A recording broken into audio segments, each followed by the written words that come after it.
Ladies and gentlemen, welcome to episode 14 of the Corcoran Cap, the podcast where we're talking A's, Niners, Syracuse, and the Golden State Warriors to start it off. I'm your host, Sam Corcoran. Joining me, as always, on my right side, Joel Pettit. Joel, we are one game away from being back to the finals. How does that feel? It feels extremely exhilarating after 2 years of not even being able to be in the playoffs at all.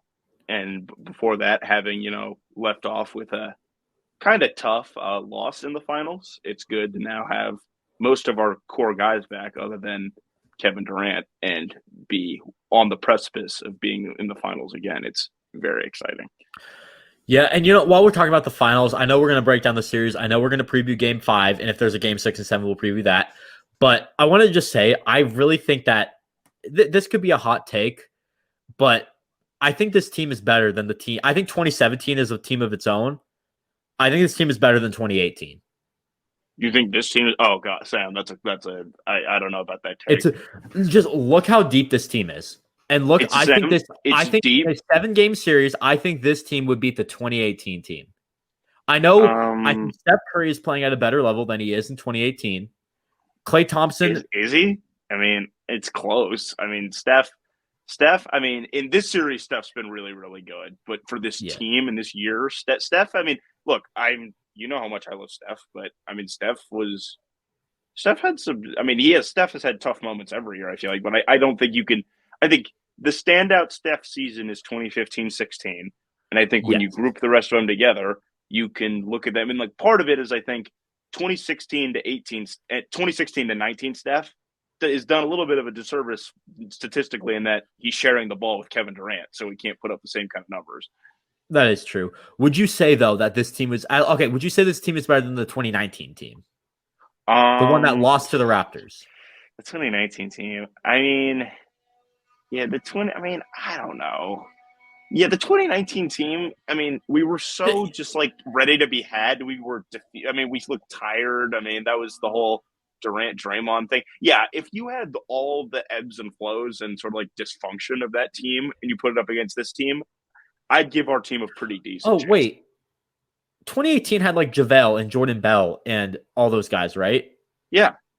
Oh, okay. Wait, hold up. Okay. Now, I'm sorry. Just scratch whatever I said because that team actually was a deep team. The 2018 team was great. That makes a lot more sense because the 2019 team was the team that just had no bench depth at all. No, the 2019 team, that was when we were playing McKinney, I got that. And I think I got that confused because it was that was because we weren't the 1 seed in 2018, but we were the 1 seed in 2019. No. Yeah, 2019 is when we were the 1 seed. 2018 is when we had to play. Houston was the 1 seed. Makes sense. Okay, gotcha. So 2019 team. I would agree. I would say that this team is hands down better. Hands down better. The thing that I think would, if I were a betting man, the reason why I'd still probably actually pick the 2019 team, they have Kevin Durant, and this team doesn't have Kevin Durant. I think that's fair. It's I think Draymond at this level is at the same level, if not a little lower than he was in 2019. Klay, look, it's unfortunate, and I think I'm giving Klay a lot of, leeway in that this is a comeback year from an injury. I think Klay could get better and look more like the original Klay, but Klay in 2019 team, Klay in 2019 is just a better player than Klay is now. Yeah. Overall, that was a long I was just going to say, overall, it's a debate. That was a long intro. Let's just jump into what we're really trying to talk about, the Dallas Mavericks series. And the reason where one of your points that is this team is really deep, and this team has special players. And it's been showing against the Dallas Mavericks. And this is why we're up 3-1 right now. And I think you look at Game 1 was a blowout. We got that game. Game 2, we had that comeback win. We talked about Game 1, I remember already. Game 2, we had that comeback win. Yeah. Game 3 was it wasn't, I wouldn't say it was a blowout, but we dominated that game all across the boards. Yeah, we pretty much led. I think we led wire to wire almost in that game, and we did. Yeah, it was obviously the Wiggins game. It was Wiggins. That was it. So that dunk had me out of my seat, jumping up and down. That was crazy. Look, say what you want to say about Wiggins. Not many guys have conference finals, basically sealing games because that game put us up 3-0. Like, look, job's not done. We still have to win, but no team has ever come back from being down 0-3. So I think our odds are we're going to prevail. And the Warriors are undefeated at home this postseason. Yeah. Wiggins in that game. Free throws of Wiggins, had they not been a big concern going into the playoffs. His free throws, they were not good. Wiggins' free throws, they were not good. Oh, yeah. No, they were bad. That was a massive concern. I think in the playoffs this year, he's in like this. Yeah, he's what is he in the playoffs? He's 60% at the line. Not good. Well, it goes 4 for 5 in that game. Very good. 11 for 20 from the field, efficient, 27 points. He's second on the team in scoring. And he obviously has, in my opinion, the dunk of the playoffs in that game. Oh, after dunk of the season. Well, the Anthony Edwards one technically was not a dunk, but yeah, I'm still going to give it to Anthony Edwards because that dunk is one of the greatest dunks of all time. If that wasn't that awful, there were a couple John Morant ones that you could throw in the conversation for that too. But anyways, Andrew Wiggins has been. I mean, he's the X factor. He's been the X factor of this team. I know you can say Steph Curry all you want. You could say Draymond Green all you want. I actually think Draymond Green is still, when it comes to like this team in general, Draymond Green is still the X factor. But when it comes to these playoffs, it's Andrew Wiggins. And Wiggins is the guy. It's like when you look at these teams as a third to fourth option, sometimes even because it can go. Sometimes Wiggins can sometimes be the fourth guy because it's Steph, Clay, Poole, and Wiggins. Wiggins is either 3 or 4 on the totem pole there. Not many teams have a guy that can do what this guy can do when he's going as their third or fourth option. That shows the depth of this team. Exactly. It's a very deep team. And I mean, the bench has also, I want to give a shout out to, I know like the stats may not show it, but Moses Moody has been really good, getting solid minutes, playing really good. I think game 3, I know he had 1 point in 16 minutes, but still, like, he's making an impact on and off the ball, in my opinion. Game 4, you had Moses Moody in there with 10 points in 23 minutes, double digits. Yeah. Kuminga had 17, kind of filled in that Otto Porter role. He should be doing that again tonight. And I think he's really solidifying himself as, I know Kerr doesn't like to play the rookies that much, but it's the same. You know how I feel. You know how I feel about my guy. Yeah, I mean, I just read Joel's name. Number 1 Kuminga fan. I want to talk a little bit about Kuminga so far. Yeah, let's hear it. I'm glad Kerr threw him in game 4. Look, he's 19 years old. We've said it. He had some mistakes. But at the end of the day, he played slightly under 22 minutes, and he gave you 17 points. And he was a big part of that comeback, at the end of the game when it was effectively over. And then it was a lineup. It was like he, Moody, Lee, JTA, and Belly brought us back into the game. It was crazy. And so he played really well. He also led the team in rebounds in game 4, 8 rebounds in 22 minutes. That's pretty good. But prior to this, some of this is under the coaching of Mike Brown, who I think has already been addressed. Not a big fan of Mike Brown's coaching. Yeah, Kuminga has just been getting screwed as far as the minutes go. Like, let's see, playoff game log. Let's take a look how this sucker's been going. He's just the minutes. Yeah, he's had 3 DNPs in his last 5 games, and then throughout so it's like, come on, you got to give him some run at least. Exactly. I mean, you kind of got to. I think you got to give him some more minutes, and I think now the Warriors are in a position with no Otto Porter. You have to give him those minutes to fill in that role. You don't really have another 3-and-D guy coming off the bench. Bielitsa is a stretch 4. He's not really getting many minutes. You're not going to play. No. I mean, I don't know why we're still playing Damian Lee. He should not be in at all. I know Joel. Yeah, exactly. But overall, I this depth to this team is what's really going to carry us forward. I think we should win Game 5. In my opinion, if this episode is somehow coming out after Game 5, I know I've been having difficulties with YouTube. I know I've been having difficulties with upload speed, all that stuff. But if this comes out before Game 5, you will see this in the finals. I guarantee it. If it comes out before Game 5, then we're going to win this game tonight, in my opinion. And what? Well, I was just saying, what do you think are what's the line on this game, do you think? The line on this game is... I'm just looking it up. I don't know it yet, but I would guess Warriors I'm looking right now. I think right now it is Golden State Golden State under 6.5. That's the spread. The money line minus is 6.5. Yeah, the money line is minus 295 for the Warriors. So Dallas is heavy underdogs tonight. Yeah, and I think it should be that way.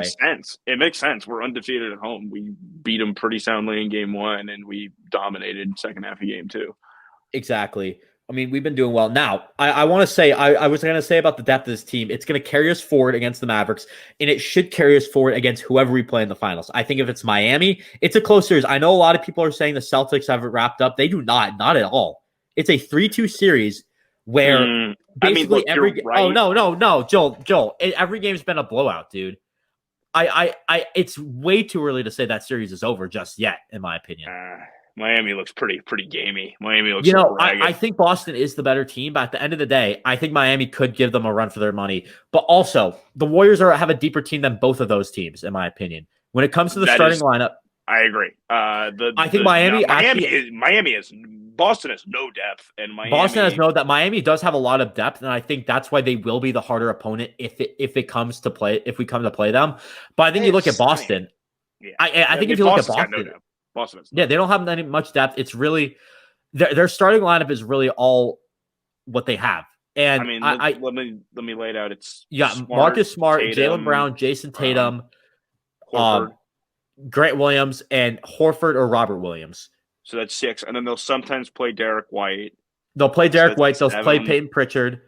They sometimes cut back on Pritchard, but that's 8. I mean, that Tice occasionally got some run. They kind of have cut him out. That's 8 guys. I mean, it's pretty standard for a playoff rotation, but it's like they can't really sustain an injury because if one guy can't go, their rotation gets significantly shorter.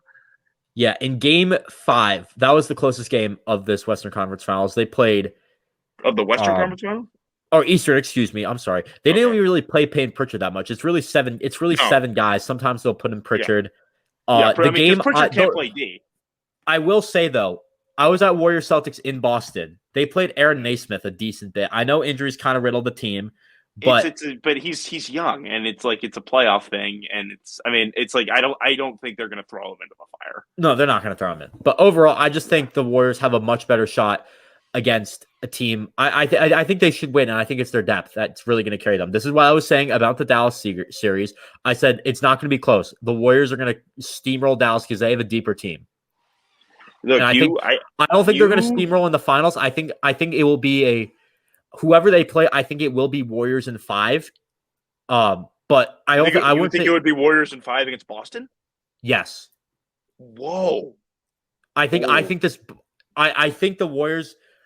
Look at what they're doing at home. It's not gonna. They're gonna get one in Boston, dude. I think if anything, Boston. I will say Boston is very good off a loss. But you look at what the Warriors are doing at home. The Warriors are going to win game 1. Game 2 should be close.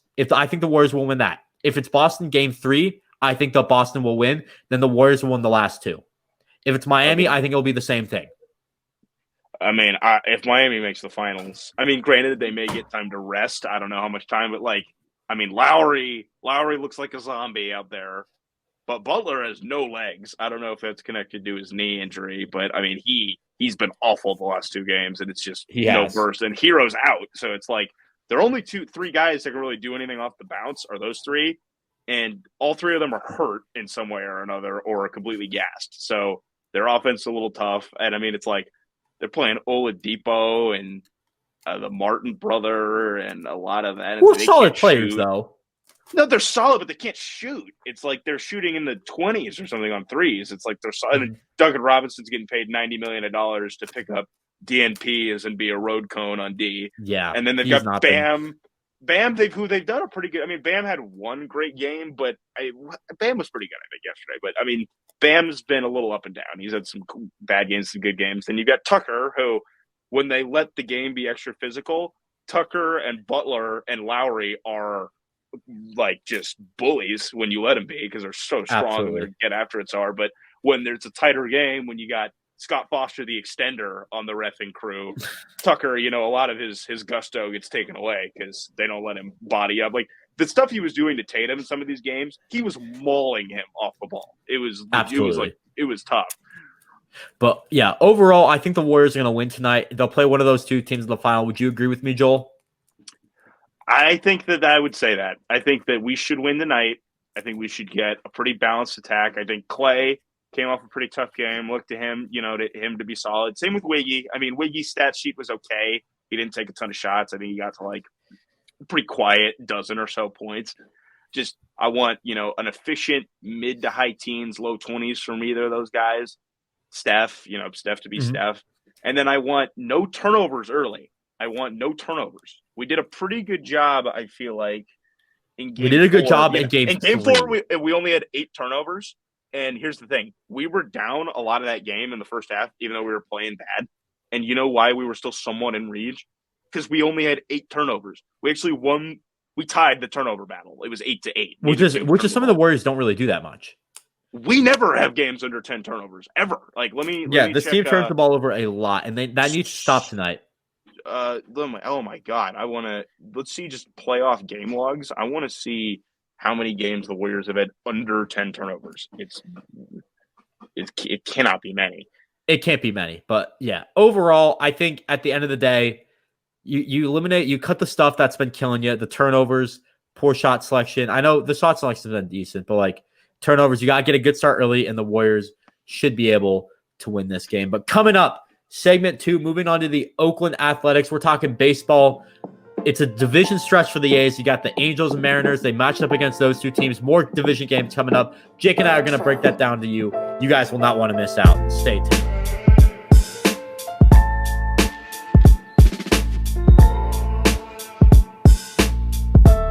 Welcome back. Segment 2 on episode 14 of the Corcoran Cap, talking about the Oakland Athletics right now. I'm your host, Sam Corcoran. To my right, Jake Hart. And Jake, we had a road stand, 3-3. How'd that feel for you? Well, it was just good, especially when you're going up against division opponents. We hadn't played the Mariners yet, I believe, so it was nice to see us have some success. And there are definitely some bright spots where last time we recorded there wasn't as much to talk about. So I'm excited. We get to play the rest of the division in the upcoming week, and look forward to that. Yeah, as Jake said, back-to-back series against all the division opponents. And honestly, for a team who was projected to be last in the division, we're no longer last. 3-3, I think, is it's a pretty decent series, especially when you can beat them 2 out of 3 for the Mariners. And I think that's really the biggest highlight. You're no longer in last place. They are in last place. And the offense really picked it up. 6 runs, 7 runs, and 4 runs. That's something that was unheard of before this week, Jake. And I think overall, there's a lot of players to highlight for this. In particular, I think the guys who have not been hitting well, that we've talked about who are not hitting well, are starting to hit a lot better.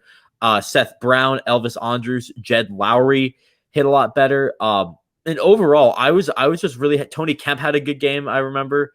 Overall, I just think that this series was a good series to get the offense going. You needed to have this going forward. You had the pitching down, kind of, I guess. The runs against Seattle were a bit iffy, bit worse than last time, but I think overall this offense really stepped it up when they needed to. Yeah, and I think we're going to continue to see improvements. And we talked about it a bit last time where the A's were hitting so unbelievably badly that we knew that these veterans and these guys that had been in the league before, at the very least, were going to come back and they were going to put together maybe closer to 230, 240 batting averages rather than, when you're talking about Andrus, Seth Brown, Sean Murphy, they were all in the 190s for a good part of last week. And so the last time the A's played a home game, they had 5 people at below the Mendoza line in their starting lineup. Yeah, that was rough. And then I think we should continue to see success in starting rotation because there are guys who have been struggling who we've seen succeed in the past, like Dalton Jeffries. I know he's on the IL now. I think that's more of a figure it out kind of injured list type thing where he was struggling a lot, and same with James Kaprelian. But the rest of the rotation has looked pretty good with Irvin, Montes, and Blackburn. Yeah, those 3 have looked – it's really nice to have Cole Irvin back. Jeffries was struggling. Now in the IL, hopefully he can recover there. Zach Logue has also been really picking it up. I really think that he should be staying on this roster. Maybe, if you want to make it a 6-man rotation, then go for it. But overall, I really feel like Zach Logue he shouldn't be going up and down. I feel like he should be on this roster as an ace pitcher. I know you don't have much leeway because you need relievers, you need position players, you need it's like 25 or something like that, a bit higher, maybe 27-ish. You need some guys like that. But I think Zach Lowe has earned a spot on this roster going forward. And also, I just want to go back to the hitting point. Tuesday, the game where we beat the Mariners 7-5, everybody on the team besides Kevin Smith had a hit. So that just goes to show that this A's team really, I mean, they're just really stepping it up on offense. And I think you didn't necessarily see that with the Angels series. 4 runs, 3 runs, one run, excuse me. But once you get to Seattle, that's where you start stepping it up. And now you got the Rangers coming to town after that. And they're 19-23. They have as many wins as us. Their offense has also been it's been struggling so far. In their past 6 games, you had 1 run, 3 runs, 1 run, 2 runs, 3 runs, 7 runs. I mean, I think this pitching can step it up, and if this offense is playing as it is playing, then I think you're good to go, and I think this team is going to take it pretty far. Yeah, we have talked about obviously the starting pitching and the hitting bouncing back, but it's also going to be important going forward to the bullpen keeping it together because they have been so good. I mean, this is at least how we're performing has been the best bullpen I can remember in a while for the A's. I mean, we've got solid Jimenez in the back. We've got Puck, who has been pretty dominant. And then Maul, I mean, all those guys are sub-1 ERA. And then Jackson and Acevedo, I mean, they've been doing pretty good. And then you've got some less used guys like Lemoyne and Grimm and who's the other lefty? Lemoyne, Grimm, Kirby Snead. Yeah, he's – I don't know. Is he on the team right now? I think I don't even know. But I know he's been really struggling ever since the whole COVID situation where he was unvaccinated, could not go to Toronto. I think after that is where you really saw him start to decline. Overall, though, I mean, if you're relying on Maul, Jimenez, Puck every game, Zach Jackson, I think you have if you can get those 4 in, at least 2 of those 4 in every game, this bullpen could probably man it down. You just have to. It's going to be a bit risky when you're putting guys in like Justin Grimm, Kolarek, Zach Jackson. I said Zach Jackson too. Acevedo can be a bit risky. His mechanics are really when you analyze Acevedo. I know I've said this before, but when you analyze him, his mechanics are very iffy, and I think that's always a risk when you put him in the game. Now, has he been doing well? Yes. Is he a major league pitcher? Yes, but he also has to fix the mechanics, and I think even if he doesn't fix them, I think I have a bit of trust in him. I think he can. He's shown that they don't really matter too much, but I feel like there's going to be a point where he's going to blow a game wide open. I mean, it tends to happen with relievers. I mean, you've seen Trevino struggle a little bit, but we know he's a good pitcher and he's going to bounce back. And it's just, it's going to be about the guys who are succeeding, continuing to succeed, because although obviously Jimenez does have that great curveball, he doesn't have electric stuff. He's throwing 96, and he's gonna get hit around more than the 0.5 ERA that he's showing. But it's about not losing that confidence, and for a young team, keeping it going. I mean, if we do well this series, it's crazy to say it, but we could be in 3rd place in the division. I know that just is nuts to me. Yeah, and I also just want to bring up a point about Trevino. Since the Angels series at home, he's only allowed 4 base runners, and that all came in 1 game. So he's starting to pick it up.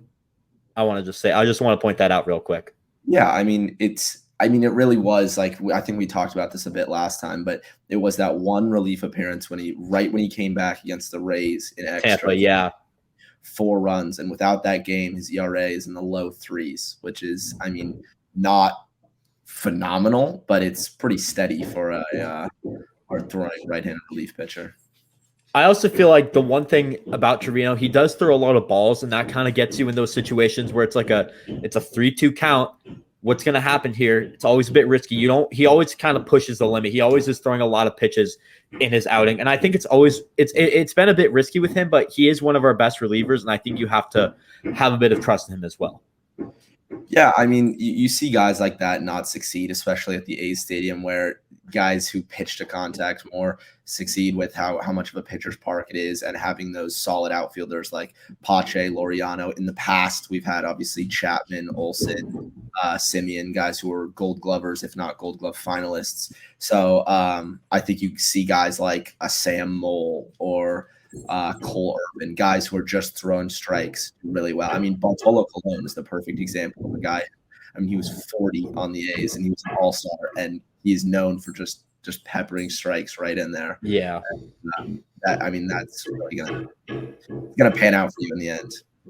Exactly. Now, I do want to talk about we talked about a lot of positivity, Jake. How about some negativity? Because this team went 3-3. They're still second to last in the division. And I think there are some stuff to be worried about. I think one obvious one has been the defense. The middle infield, Tony Kemp and Elvis Andrews have just not been manning it down. Whenever there's a ground ball there, everyone kind of just holds their breath. That should not be the case at that major league level, in my opinion. And I think the defense needs to step it up a bit in the infield.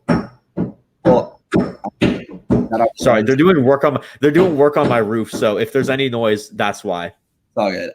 Yeah, I mean, it's tough. Obviously, you talked about Anderson, Kemp, and I don't think they're going to be staples for this year, but not really long term. And then at first base, it's almost like Moneyball, where we are basically teaching guys out there how to play. I mean, we've seen Brown, Noisy, Bethancourt, none of which is their main position. So I think, yeah, the defense is definitely a struggle, but Pache and Laureano and even Barrera has looked fine in the outfield, Pinder too.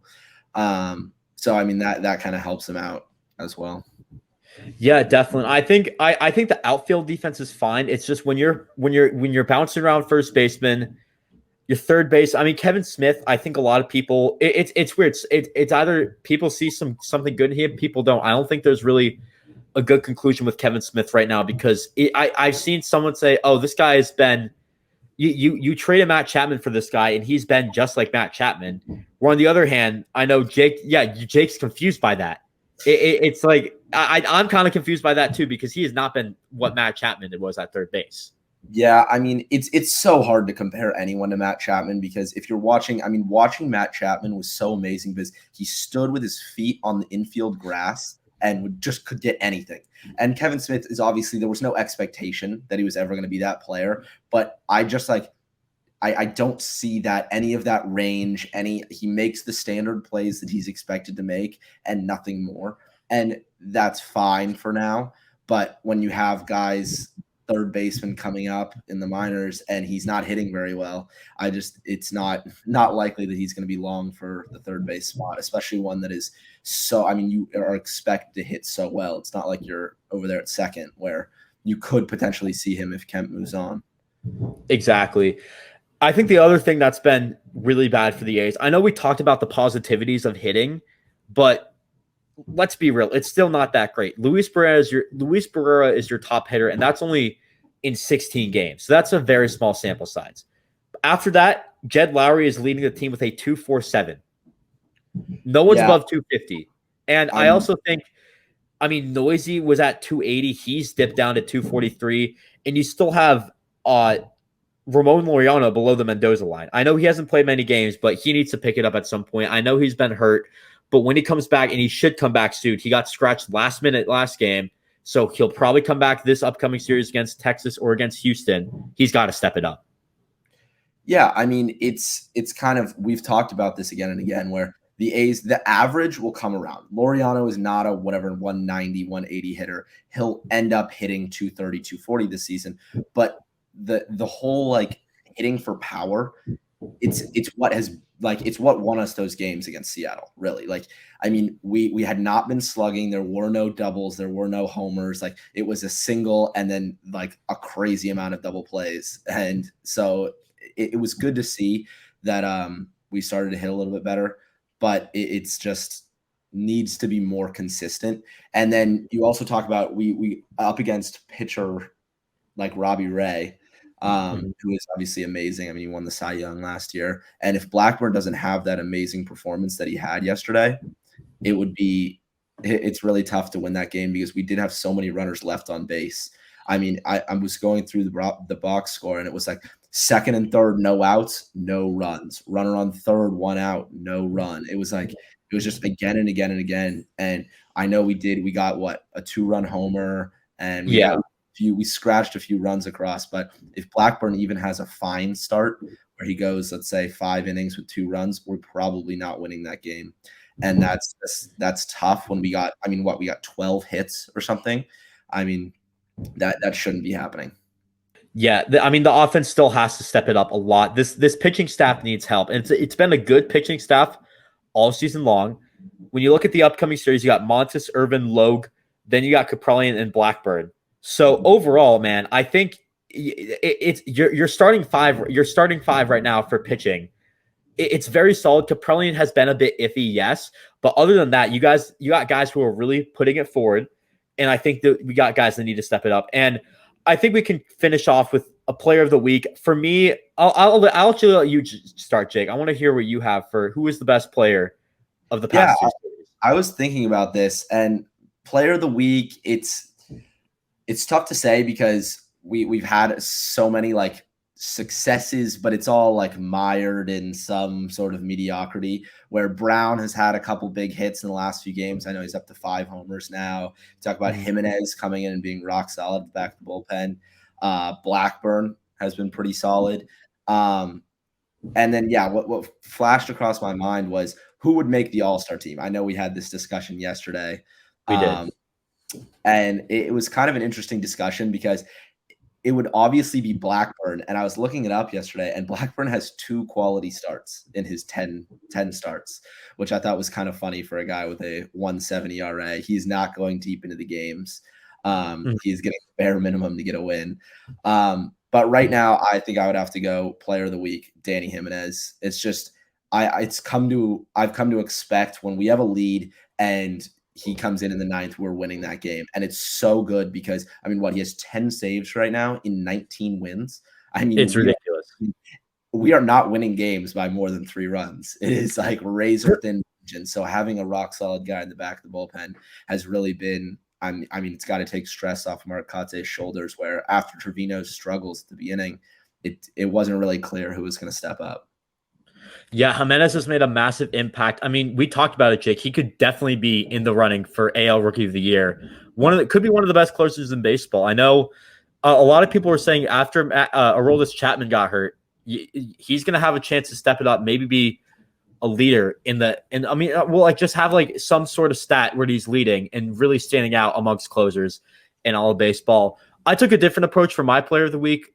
It's a guy who was really struggling before the Angels series, and now he's kind of stepping it up. He hit 400 in 4 games played. Tony Kemp, and I think I know it's a bit iffy. I know his defense has not been good, but 6 for 15, 3 hits against. In the Mariners game, he had 5 hits. So in the Mariners, he was 5 for 8. Angels, he only had 1 hit there. But overall, I think he's starting to get in the groove. I feel like a little bit. Before then, he really wasn't hitting too well. His stats were very low. But he jumped from a 213 average, or he was at 210 at one point to 233. And I know that's not good at all, but I think overall he had a pretty solid week. Mainly in the Mariners series, but Angel series. Angel series wasn't really his best, but I think the Mariners series is really where he stepped it up.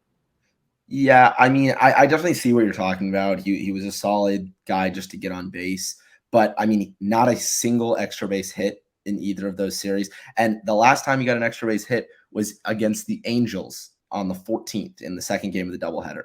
And it's like, oh my God, like he's had 2 extra base hits this month. And we're almost done. Like that is just, it's so brutal to watch a guy where that the absolute best case scenario is like equivalent to him getting hit by a pitch. Like, see, the thing I feel like with the leadoff hitter though is his only job is to really just get on base some way or another. That's fine, but for a guy who's only getting on base at what, like a 3.0 clip or a 3.10 clip, that's just not. I don't know. Fair enough. I mean, I thought he had a good week. Hopefully he can step it up against Texas, against Houston. Big week coming up for the A's. They'll have to win at least some of these games against division opponents to try to get some traction in the division. But coming up, segment 3, talking about the San Francisco 49ers. OTAs are underway. Rohit and I are going to break that down to you, plus a lot of drama in the media. You guys already know what we're talking about. We'll break that down as well. Stay tuned. You guys will not want to miss out.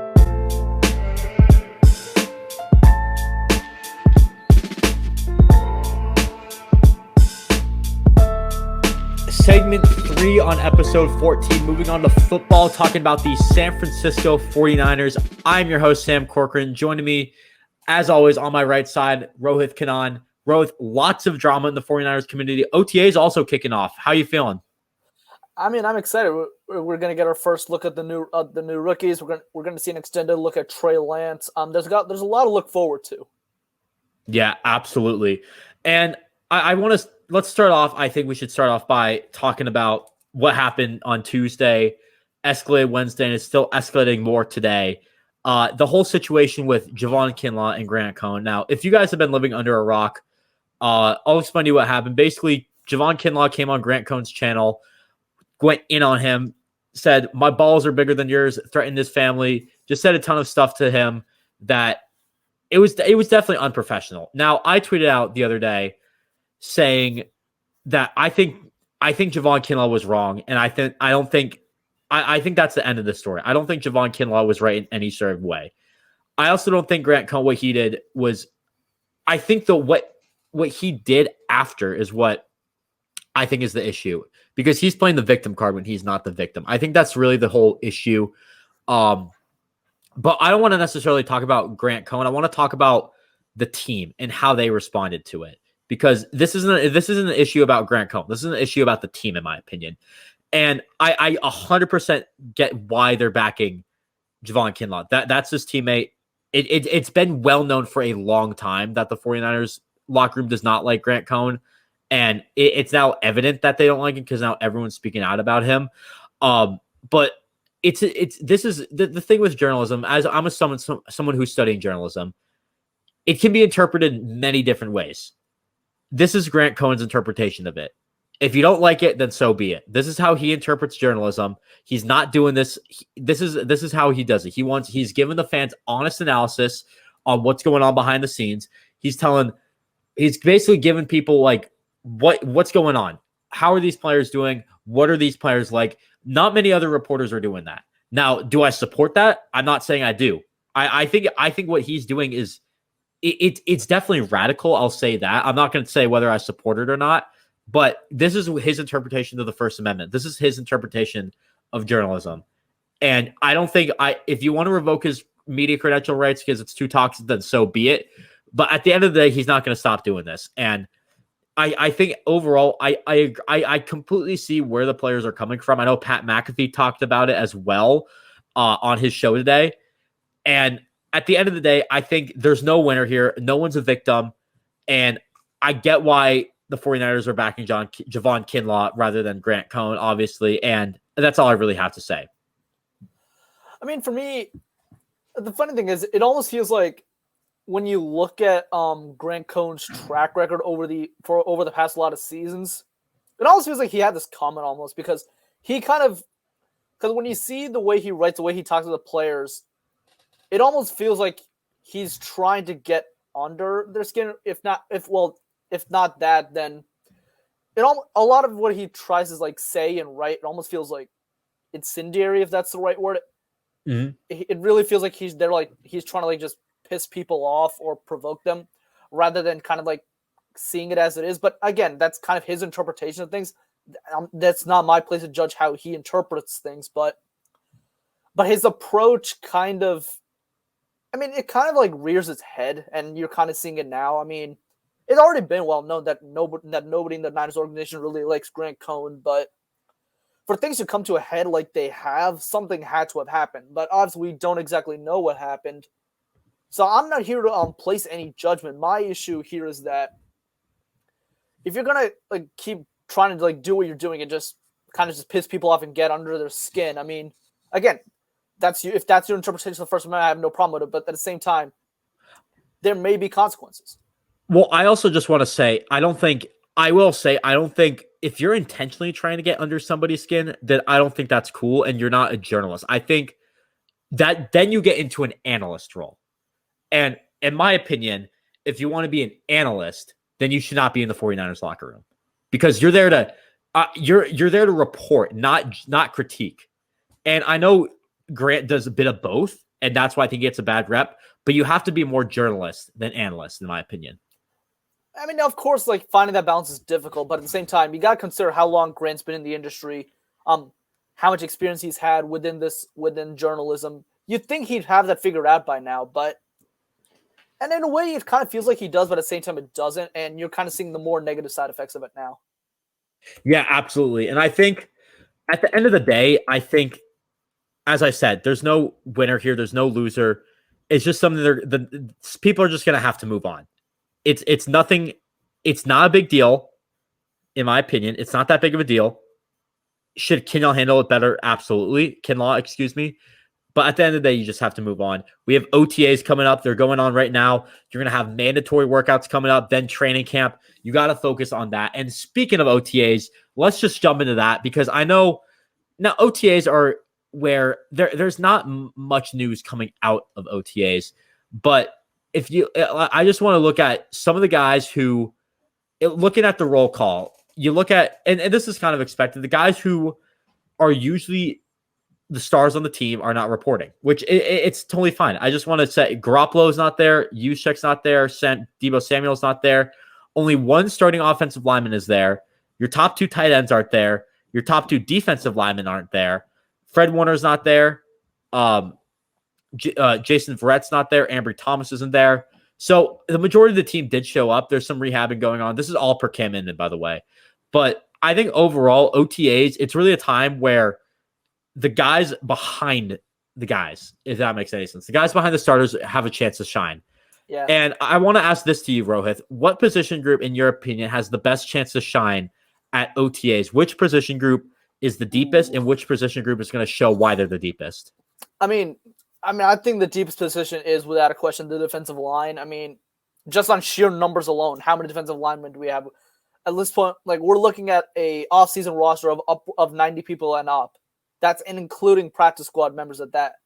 I mean, you can correct my math there if I'm wrong, but you're looking at and just between that alone, you probably have a 20-something number of defensive linemen all trying to get a spot on the 53-man roster when the time the offseason's done, training camp's done, preseason, all that. You're going to have all these guys trying to cement their spot in the 53, but you got 20-something guys trying to fight for about, let's say, what is it? Probably we're going to have maybe 9 open slots at most, if that. So that's going to be a lot. So the competition's deep and there's not many rewards left. So that's going to be the most important to see in terms of just depth wise. But in terms of the position that has to improve themselves the most, DBs. DBs were probably our weakest link for the past couple of seasons. Yes, we've made some moves here and there, but DB's really got to start showing out, especially in training camps and OTAs. But I'm going to reserve judgment on that until around the preseason, where we actually start to see a bit more game action. Yeah, absolutely. And I think DBs, I think you look at the room behind the DBs on this current roster, there's a ton of question marks. I think you have your starting two. I think you have 3 guys who are probably going to be your starters. Jimmy Charvarius Ward, Emmanuel Mosley, and Ambry Thomas. I think those guys will probably start at cornerback. Safety, you have Jimmy Ward. We have Verrett back, but I think we have to wait and see. I don't think Verrett's worthy of a starting position at this point. He needs to prove himself. He's had a ton of knee injuries. And I think overall this group is a solid group. I think you can have, usually they keep 6 DBs. You can look at Charvarius Ward, Jason Verrett, Emmanuel Mosley, Ambry Thomas, Deommodore Lenoir, Samuel Womack. I think that's a very solid 6 there. If you want to include Castro Fields, the guy out of Penn State, you could, but he's going to have to fight for his position. I think this is going to be a year, and I think this is very important to note in OTAs, where your 6th round picks and your 7th round picks are not going to be guaranteed roster spots. If I look at the 49ers draft class real quick, 49ers draft class for 2022, I think the guys that some of the last guys you took Mr. Irrelevant, Brock Purdy. He could be a 4-string quarterback. He may not be guaranteed a roster spot, depending on what the whole situation is with Jimmy Garoppolo. They'll probably trade him. I know they're saying that, but he may not make this roster. He could be a practice squad guy. Tariq Castro-Fields may not make this roster. Kalia Davis out of UCF, I think has no shot of making this roster at this point. Who else is there? Nick Zakel out of Fordham. I think he will probably make this roster. And that's where I want to talk about as well. The offensive line, you have 4 of your 5 starters out. Now this is the perfect opportunity for people to step up. Aaron Banks, Jake Brendel, Colton McKivitz, Jalen Moore, Justin School, Burford, Zakel, even Alfredo Gutierrez, all fighting for spots on this roster. So usually they'll keep like 9 or 8 guys. I think it's usually 8. You could see Williams, Mack, Brunskill, McGlinchey, Banks, and then you really have another deep room to fill your spots. You have I wouldn't say it's deep, it's just competitive. And I think that's why I want to highlight the offensive line right now, because they have the biggest opportunity to prove themselves right here. I think Burford will be a lock to make this roster because he's a 4th round pick. Other than that, it's really up in the air. Nick Zakel may not make this roster either. So yeah, I think offensive line, you look at where the guys are out at, and those are the guys that have the best opportunity. Tight end too, Ross Dwelly, Jordan Matthews is now a tight end. Tyler Croft we just signed. I mean, there's a lot of opportunity for some of those guys. Yeah, I'm 100% with you there. Yeah, overall, I mean, you haven't. It's been a slow news week for the 49ers, Rohit. There's not much coming out from OTAs. That's usually the same thing. No injuries at this point. Looks like I mean, people have been saying Lance is doing well. So this was from May 24th, according to Cam Inman. Lance had mostly underneath passes, missed high and wild on 2. That's kind of what you're expecting. Ayuk was wide receiver out. I mean, at the same time, like, think about it. Like, OT is probably the first time you're probably doing anything football related in what, months? You're going to shake off the rust a bit. That's normal. Exactly. And Elijah Mitchell was rehabbing an EC. Jeff Wilson, Hasty, Sermon, Ty Davis, Prince, and Mason. I don't know who that is. Brock Purdy threw an interception. Danny Gray was 0 for 2 on the deep ball.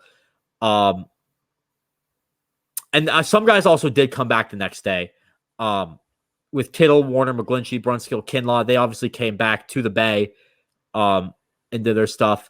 But there's not really much coming out. And I think it's going to be the same way for a while, Rohit. I think you're going to have to really dig into the depths, kind of analyze who's there, see what's up.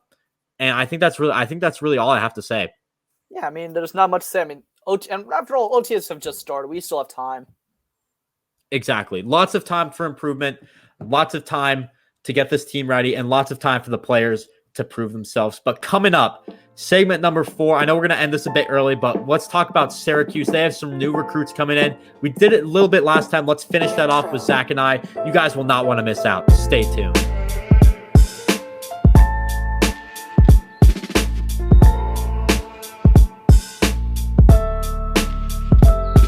Segment 4 of episode 14, moving on to Syracuse basketball. I'm your host, Sam Corcoran. Join me, as always, on my right side, Zach Kopelman. Zach, I mean, it's a dead time for Syracuse, but we talked about some of the recruits last time. We're going to finish them off today. How you feeling about the other guys on this recruiting squad? As I said, I was pretty happy with the guys we got originally, and this is a big part of it. It's the other recruiting class. So, I mean, a lot of these guys are going to be depth guys right away. I'm excited to talk about them because I think they're going to be big contributors. Yeah, so if you guys missed it, we talked about Judah Mintz. Last time we talked about Judah Mintz, Justin Taylor, and Chris Bunch. Those are the top 3, according to 247 Sports. Now we're going to talk about the other 3. We have 3 guys, Quadir Copeland, excuse me, Malik Brown, and Peter Carey. Let's just start off with the guy who is rated the highest out of all of those, and that is Quadir Copeland, a point guard, 6'6". I believe he is out of Pennsylvania, Gettysburg, Pennsylvania, IMG Academy, teammates with Justin Taylor. I mean, overall, from what people have said, a lot of people are saying that Quadir Copeland is the best fit out of all these recruits for the Syracuse system. He also agrees with that. He also thinks it's a good fit. He's really close with Justin Taylor, having a shooting guard next to him would be very good. Two guys coming together. Those are what he said. Now, some evaluations from Sports Illustrated. That's the website I've been looking on. Physical, imposing point guard who uses elite shiftiness and quickness to get to the lane at will. He can play both guard positions, which is always good. You love to see that versatility. I think that's something that this team has had in the past with a lot of guys. Judah Mintz being one of them, Gerard being one of them, and now Quadir Copeland as well.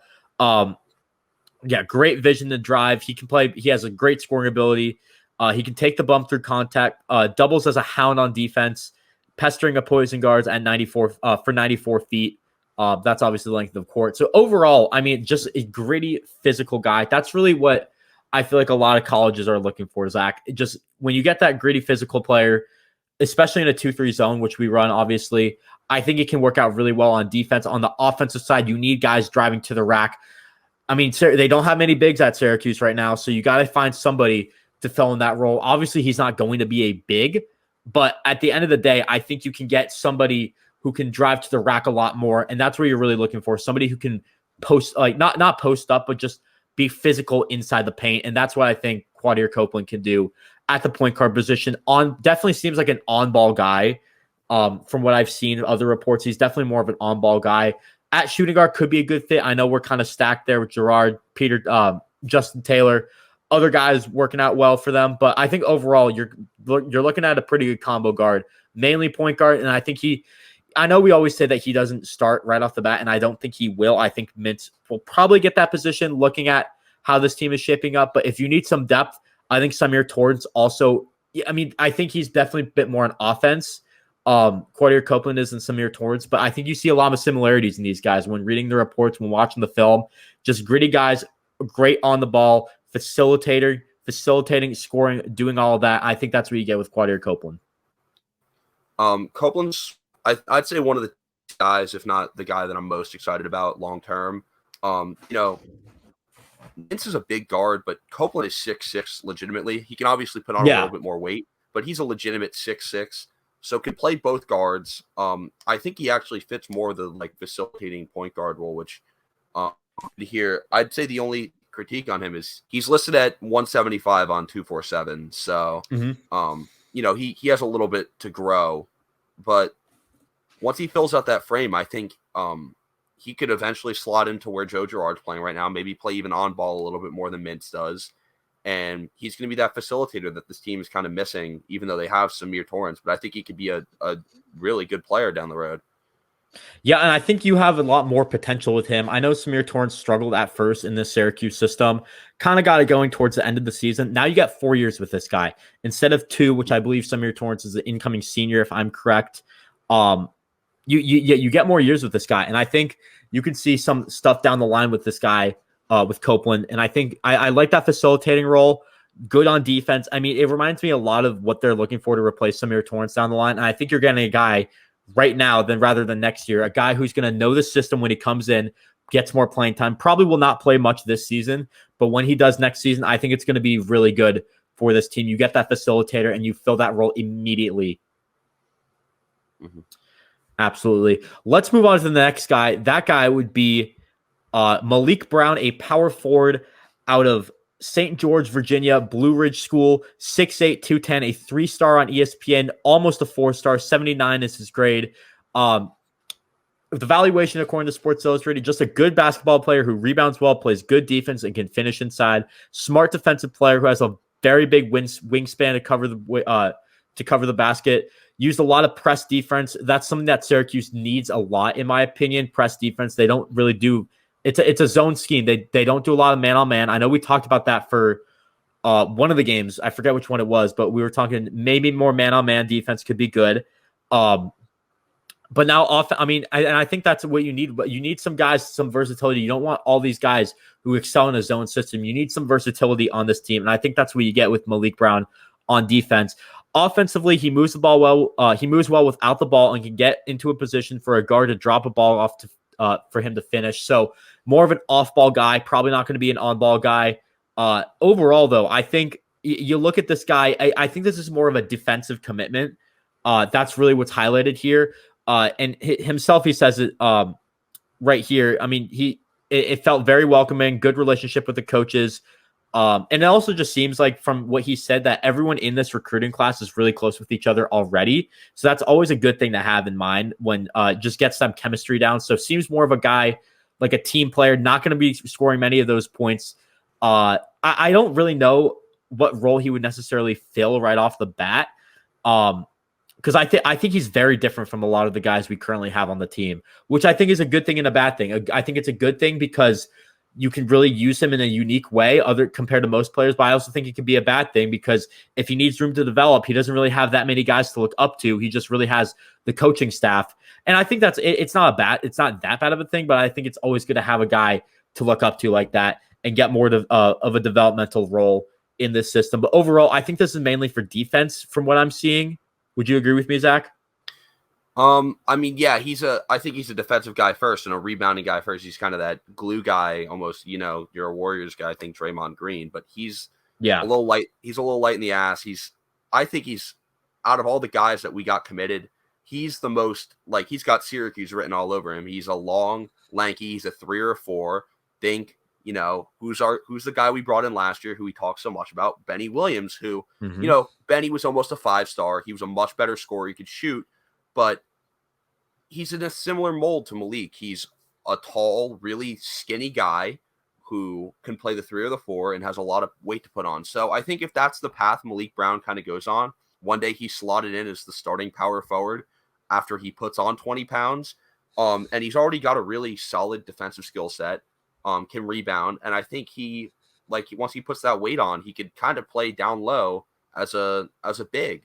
Now, I'm not saying he's going to be a center, but as a power forward, I think he's going to be a good player down the line. And as of right now, maybe he won't see many minutes to start the season, but eventually he's going to get in there and he's going to give you some valuable time off the bench as a backup 3 or 4. Yeah, I definitely agree with that he probably won't see many minutes right off the bat. It seems like seems more of a developmental guy. I think a guy, I think the one guy who you can kind of compare him to a little bit on the team, and I wouldn't say this is a good comparison at all, but John Bolajak, a guy who has been in the system, needs a lot of developing, doesn't really see much playing time, doesn't get the ball much, solid on defense, needs to improve that a little bit, but defense is where he mainly specializes in. I think that's what you kind of see in this guy. He's definitely John Bolajak is too small to be I would say he's too small to be a center, but that's kind of what the role he plays in. I think that's kind of similar with Malik Brown, but I think you got a bit more offense with that. But overall, I think I like the Draymond Green comparison, kind of more of another facilitator guy, mainly locking it up on defense, moving the ball around, getting open. If he gets an open look, good finisher. That kind of reminds you a lot about Draymond Green, and I think that's a really. I just saw. I'm sorry to interrupt, but I just saw on ESPN he's up to 210, which he was listed at 185 on 247. So that's already a good direction. He is 210 on Sports Illustrated. I think that's a good direction. I don't think he needs to fill up much more than that. Maybe 220, still a big guy, 6'9". But yeah, 6'9", 210 is a pretty solid weight for college. Yeah, I think he's just going to take a little bit of work. I'm glad he put the weight on already before senior year because it looks like when he committed he was 185. So, yeah, I mean he's got a little bit of work to do obviously, but I think he will get there eventually and just be at least a solid contributor off the bench by the end of his first year. Yeah, absolutely. And I think it's going to need a developmental time, but you saw it towards the end of last season where all the freshmen, I mean, we only had one, but Benny Williams got in the lineup. The guys who were developing got more reps in the lineup. I know the injuries kind of took people out, but speaking of injuries, we lost Jesse Edwards. We lost Frank Anselm, obviously, because he just did not fill that role up. So backup center, that's kind of a big thing. And we have one in this recruiting class with Peter Carey. Definitely, when you look at this guy, offensive, he's mainly best on offense. I think when you look at Jesse Edwards, he's kind of a good all-around guy. He can do it on offense. He can do it on defense. He improved significantly on defense last season. Peter Carey coming in as mainly an offensive big, can finish above the ring, dunk. He's mainly a guy who's going to be in the paint. He's listed at 6'11", but he's also I don't know if that's necessarily true because Sports Illustrated, his AAU coach, said he's 7'1". So the height could be a bit different. He's also his timing on blocking shots is very good. And this coach, he's coached a lot of D1 kids. Jesse Shapiro said, "I've never seen anybody, the timing, especially from the weak side, to make that help." He's basically never seen anybody who's blocked shots like him. So I think you're looking at a guy. I know Jesse Edwards is a senior. You're possibly looking at a replacement for that, and I think you're also looking at a backup center. You don't really have anybody on this roster unless you want to play small, which I think they could easily do this season. But if Jesse went down with another injury, if he needs a bit of a rest, I think you can put this guy in. And I think he would. I will say yes. I do think he is the second best center on this team, probably coming in. I don't necessarily know what the situation is with John Bolajak. Has he improved? Is he really a center? Can he put more weight on? But if you're looking for a true center, I think you get a guy in Carey who does it really well. I think they're going to start the season either with Bolajak or the guy they brought in from Duquesne as the backup center. I don't know if the season ends like that. Again, Carey's a guy who can find himself in the lineup by the end of the year. There's coaches saying he's a legit 7-footer, which he's listed at 6'11", as you said. He's kind of in between there. It doesn't really matter. There's a lot of centers that are shorter than 6'11". So I think he's a good size for the position. And he was limited in the last years of his high school because he had an injury, and obviously COVID affected him. Playing in Massachusetts, it's a little tough. So he didn't. I think he could have ended up ranked higher, be it a normal year. Not saying he would have been a 4-star or anything, but I think the staff sees some talent in him that isn't necessarily like on display or on tape yet. They like what he can do defensively. Obviously, as you said, the AAU coach kind of echoed that. But he's got a ways to go. I think he's more of a under the basket sort of center as of right now, which we don't really have a center who can stretch the floor. So no different. It's not really a big deal. But he's going to keep improving defensively. I think he might be able to develop a little bit more of an offensive skill set, sort of in the vein of Jesse Edwards. So we have a guy who can end up getting some backup minutes by the end of the year and maybe 2 years down the line as our starting center. Yeah, absolutely. And I think overall, I know we don't have much time left, so I kind of want to look at this recruiting class as a whole. You really filled all the needs that you wanted to fill with this recruiting class. It's a lot better than last year, obviously. Yeah, I mean, you bring in a guy who can start at point guard. You bring in a 3-and-D guy. You bring in two other guards who can easily fit in this lineup. Another facilitator, a shooting guard who can shoot the ball really well, one of the best shooters in this class. You bring in a power forward who can facilitate as well, which is something I don't think this team really had last season. I think it was a need for this team. And you also bring in a center who can fill in Jesse Edwards' role after the season when he graduates. Overall, I like this class a lot.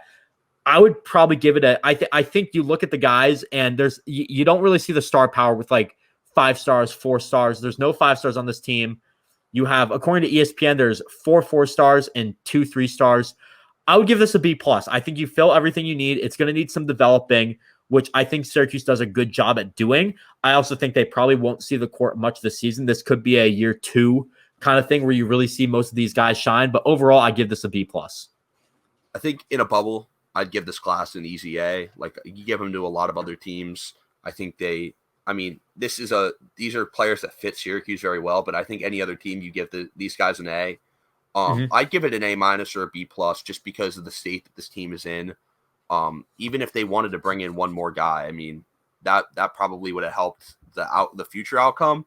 But I think they struck a good balance. I'm not saying it's a bad grade, a good balance of guys who could contribute now and who could contribute later. So yeah, B+, A-. I think it's a good grade regardless. The 18th best class according to 247 Sports. And overall, I think this team is looking good for the future. We'll have to see that come November. But that is going to do it for episode 14, guys. Make sure to follow me on Twitter down below right here at @the_Sam Corcoran. Make sure to follow all the other guys on Twitter. Subscribe to the YouTube channel. Listen to the podcast on Anchor if that's what you're doing. Rate and review. We will be back for episode 15 somewhat soon, and I will see you guys then.